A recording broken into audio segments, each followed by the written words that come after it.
Assalamualaikum warahmatullahi wabarakatuh. Alhamdulillah alladzi hadana li hadza wa ma kunna linahtadiya lawla an hadana Allah. Asyhadu an la ilaha illallah wa asyhadu anna Muhammadan abduhu wa rasuluhu la nabiyya ba'd. Allahumma shalli wa sallim wa barik ala sayyidina Muhammadin wa ala alihi wa sahbihi. Ayyuhan nas taqullaha haqqa tuqatih wa la tamutunna illa wa antum muslimun. Sallallahu alaihi wasallam. Alhamdulillahirabbil alamin.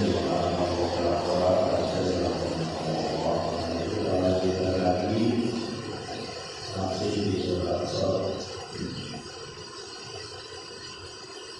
Kita sudah sampaikan bagaimana ada dialog, ada percakapan di neraka, mereka saling menyalahkan dan mereka pun mencari-cari orang yang mereka hina, itu kaum muslimin, kaum taat Allah yang ditemukan di neraka. Allah menyatakan bahwa pertengkaran adu mulut juga ada di neraka. Mari kita lanjutkan di ayat yang ke-65 surat As-Saff. Bismillahirrahmanirrahim. Qul innama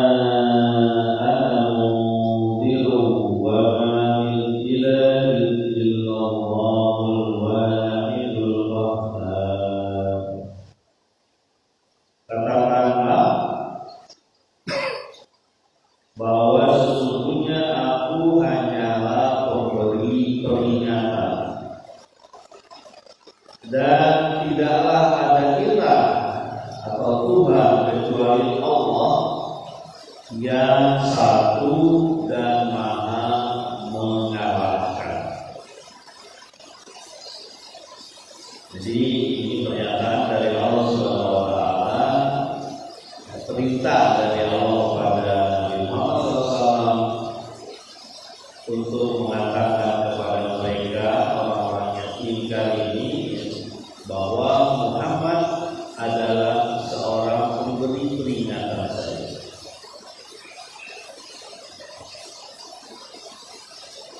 Dan dia diperintah segala suatu tindakannya ada pengarahan.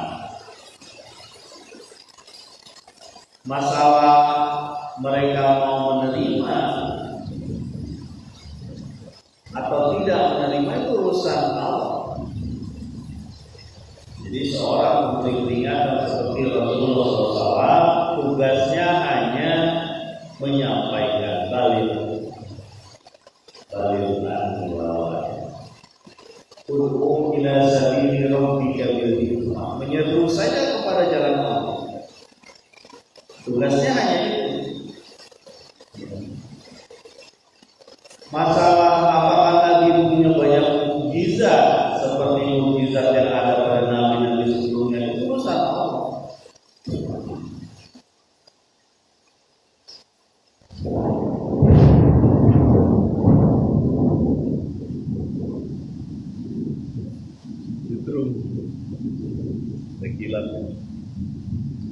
Itu urusan Allah.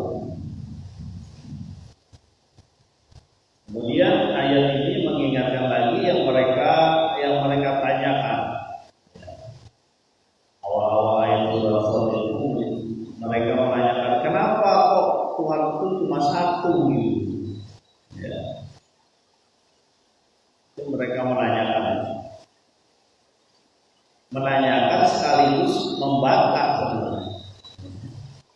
Tapi di potongan ayat ini, potongan ayat terakhir setelah ayat 65 ini, apa potongannya? Wa ma min ilahin illallahul wahid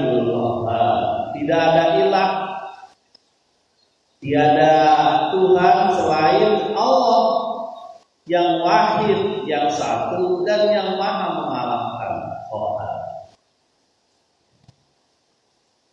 Jadi ini pernyataan bahwa tidak ada Tuhan lain. Hanya Allah. Allah itu wahid, satu, ya, dan Dia bisa mengalahkan siapapun. Jadi gimana ayat tadi yang menciptakan, mengalahkan. Jadi nggak ada tuh. Kan ada pemikiran begini, pertarungan antara kerajaan Allah dengan kerajaan setan. Nggak ada. Kalau setan itu kita tutup. Nanti juga dibahas di sini nih, perihal tentang setannya yang merasa pilihan Allah pada Adam itu tidak tepat. Sama aja tuh kasusnya kayak pilihan Allah kepada Muhammad. Kenapa Muhammad sih kok nggak kita gitu, yang lebih punya pengaruh gitu. Wa ma min ilahin illallahul wahidul qahhar. Ayat selanjutnya ayat ke-66.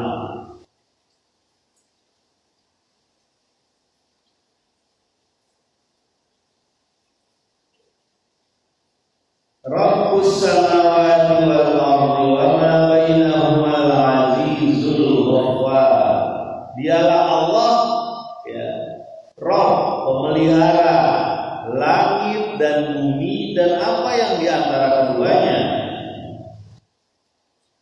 Dan Dia Maha Perkasa serta Maha Pengampun. Siapa Allah itu? Dia yang menguasai langit dan bumi, menciptakan langit dan bumi, memelihara langit dan bumi dan apa yang ada di antara keduanya. Hingga hari ini bumi jadi tempat yang paling baik, ya. Di seluruh tata surya kita ini, bumi yang paling baik yang bisa ditempati oleh manusia. Standar udaranya nyaman, ya. Siklus airnya juga, perputaran airnya tersedia. Bahkan di bumi yang paling dingin sekalipun tetap ada orang-orang yang bisa hidup, ya. Contohnya daerah kutub utara ada orang Eskimo yang dia bisa dengan kemampuannya membuat rumah dari balon-balon es. Mereka tetap bisa hidup di situ, ya, tetap bisa hidup mengandalkan mencari makan rusa atau ikan dari bawah salju dia ambil. Tetap bumi ini terpelihara oleh Allah. Ya. Bulan, ya, dengan kemampuan gaya tariknya bisa membuat pasang surut, ya. Sehingga ketika pasang banyak hewan-hewan yang masuk ke rawa-rawa di pinggir pantai, ya. Bawah dan banyak sebenarnya garam dulu bisa diproduksi ketika air laut pasang. Itu kan karena bulan, dan gak pernah itu deket-deket banget gitu sampai anggaplah 2-3 kilometer dari bumi itu bulan waktunya berapa ya? Kalau bulan itu mendekati bumi, sinar matahari kan terhalang, ya. Bayang kalau kita gelap gara-gara bulan 1 kilometer di atas kepala kita. Jadi Allah memelihara juga apa yang di bumi, apa yang di langit, antara keduanya Dia pelihara. Ya. Sampai di tempat-tempat gurun yang panas itu masih punya kesempatan untuk hidup, ya. Katanya tuh kambing dengan makan rumput agak kering-kering aja mau juga di sana. Yang kambing di Indonesia agak susah, kalau di Indonesia itu biasa makan rumput segar, kan?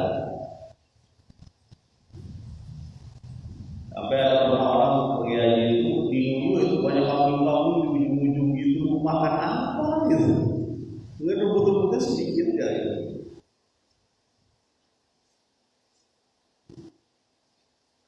Jamaah takwa azza wa jalla. Jadi ini pernyataan dari Allah bahwa Allah itu satu, maha mengalahkan, Allah yang mengurusi langit dan bumi. Enggak ada yang sanggup pernyataan manapun yang menyatakan bahwa langit dan bumi itu dia yang atur. Enggak ada yang sanggup.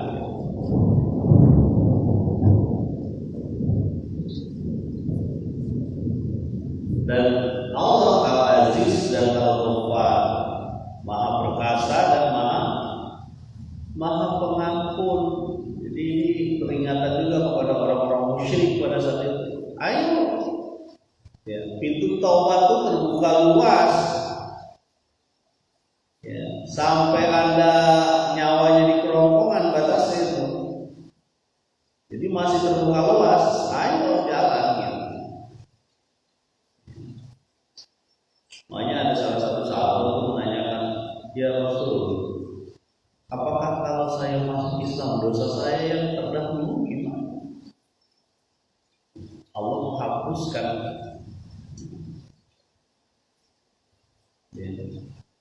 menghapuskan dosa yang terdahulu ketika dia masuk Islam.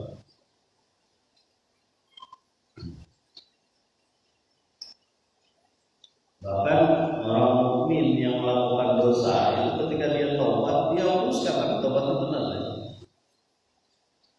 Ya. Kalau hubungannya dengan Allah dia hapuskan. Nah, kalau ada hubungannya dengan manusia, dia harus ridho dulu kan dengan manusia. Seperti contohnya ketika orang membunuh sekali, itu ada pengampunan namanya diyat. Ya. Kalau keluarganya mengatakan udah pakai diyat gitu ya, bukan bunuh dengan bunuh itu diampunkan, artinya dibayar ganti rugi ya, beruang bukan kita dan ditaubat bisa.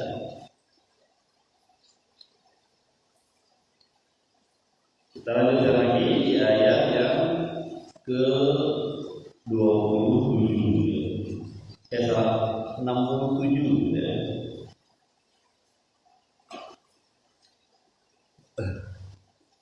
Qul huwa nabaun 'adzim antum anhu mu'ridun. 67 68. Katakanlah bahwa ini adalah berita yang besar. Antum anhu mu'ridun, kamu berpaling darinya. Apa berita yang besar? Beritanya bukan hanya hubungannya Muhammad dengan Quraisy saja, tapi berita untuk mempengaruhi bumi. Apa berita besar itu? Islam, Al-Quran. Karena dengan Al-Quran itu seluruh bumi itu berpengaruh, terpengaruh. Baik kawan ataupun lawan musuh. Ya. Bukan cuma hubungan antara Muhammad dengan Quraisy, bukan. Karena Quraisy itu beranggapan begitu, ini hubungan antara Muhammad dengan Quraisy. Ya. Tapi dengan Al-Quran hadir, wajah bumi berubah.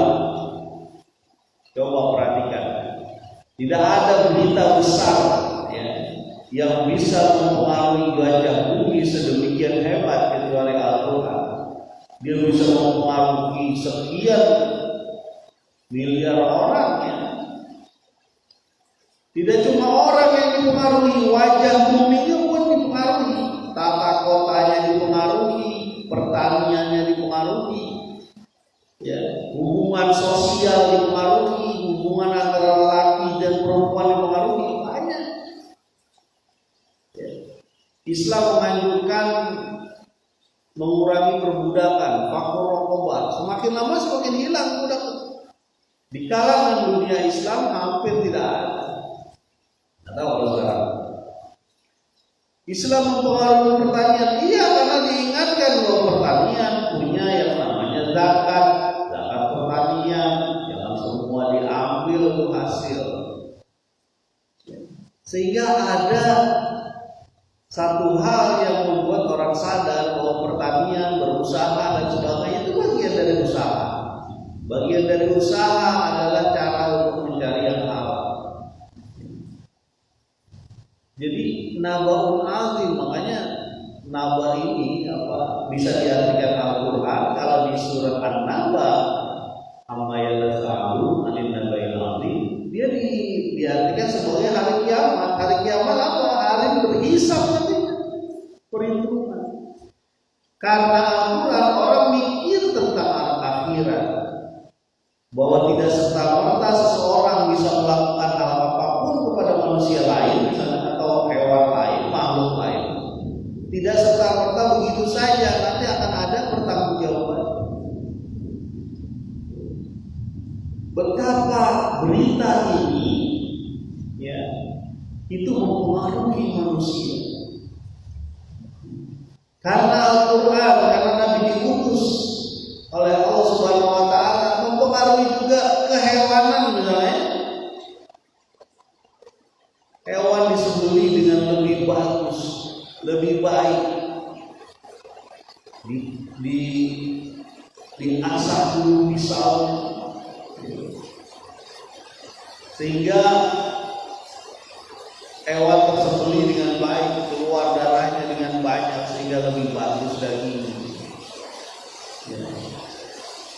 Al-Quran mempengaruhi juga hukum, ya, bahwa nggak sembarangan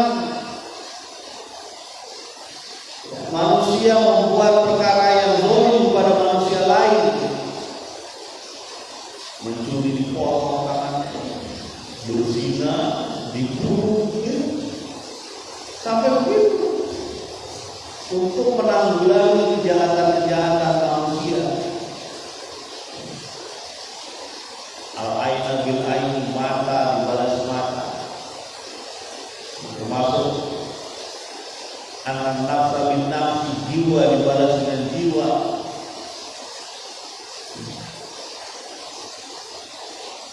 Tata kota pun begitu, dengan pemimpin yang adil yang berusaha mengikuti Al-Quran. Kota dibuat sebaik mungkin, termasuk desa. Apa kata Umar, kalau ada seekor keledai di Irak jatuh gara-gara masuk lubang atau terpeleset lubang karena aku tidak merapikan jalannya, aku akan bertanggung jawab di akhirat. Betapa pemimpin yang takut pada Allah, ya, karena pengaruh dari Al-Quran ini itu akan mempengaruhi seluruh kehidupan. Jadi bukan masalah antara Muhammad dan Quraisy saja, peperangan antara Muhammad dan Quraisy saja. Dan kita sekarang ini memandang seperti Al-Quran sebagian dari kita, ya, seperti zaman awal kemarin, waktu pertama Nabi Muhammad SAW diutus.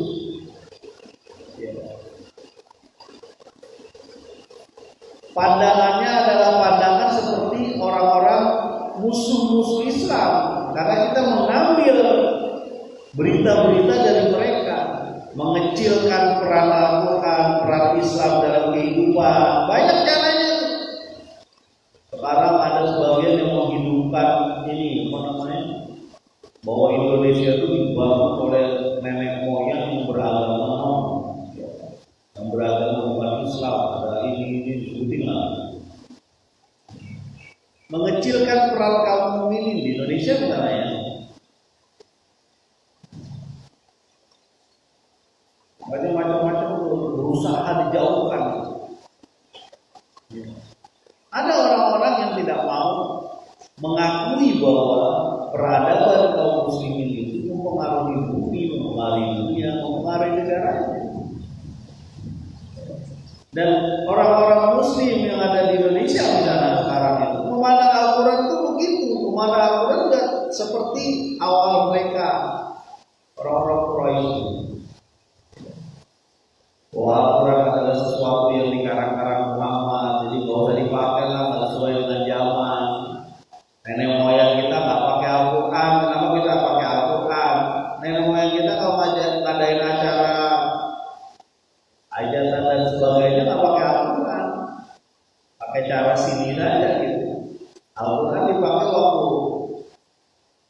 menikah ya, mati, akhirat, mati, udah sisanya enggak, kan sama aja. Akhirnya orang-orang yang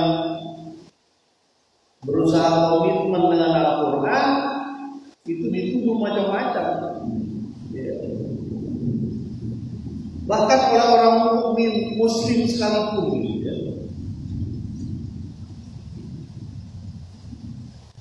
Hanya kalau ada orang Muslim dia nggak percaya dengan jilbab, misalnya nggak percaya dengan zakat, aneh itu Muslim bukan.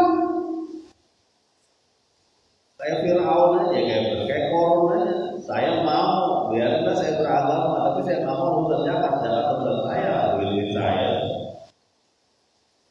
Apa tuh kayak Korun?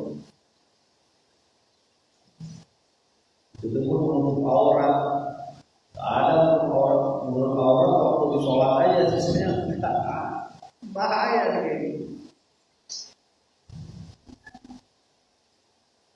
Nah jadi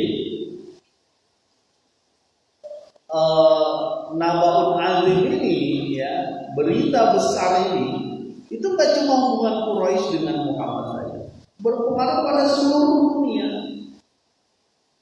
pada cara pandang manusia terhadap alam dipengaruhi oleh Allah. Ketika perang saja itu nggak sembarangan memotong, membakar, itu nggak sembarangan, ada aturannya. Ya. Kan ada tuh kalau di perang ada namanya politik bumi hangus. Pokoknya kalau datang satu tempat dihanguskan, dibakar, nggak bisa. Dalam peperangan pun Islam itu mengatur tidak boleh membunuh wanita, tidak boleh membunuh anak-anak, tidak boleh membunuh orang-orang tua, tidak boleh membunuh orang yang masuk di tempat ibadah, tidak boleh membunuh ketika di dalam rumah dan sebagainya. Yang dibunuh adalah prajurit perang. Kalau wanita jadi prajurit perang, iya boleh. Jadi dilindungi, tawanan pun dihargai. Tawanan itu nggak sembarangan, tetap diberi makan, tetap dihormati, walaupun dia diikat misalnya.